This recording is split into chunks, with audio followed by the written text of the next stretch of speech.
aniriza umugabo mwanko ndamubwira rero you know what ngiye kwiyamamaza nubwo mbivuze ntiyarigize mbivuga ahandi actually niyo first interview kuva amatora yarangira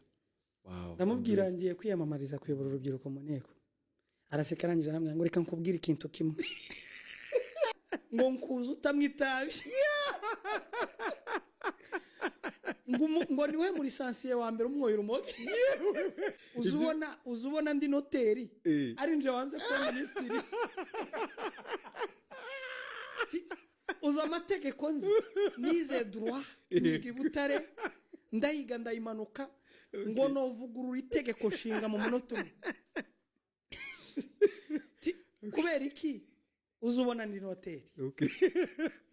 ndabwira ariko hakwiye kuba wagerageza nawe ukagerageza ibindi bihambaye ngumva nkubwire ngayo ni amaraso ya gisore kuva ubayeho hari umuntu wigeze ubona uja mu nteko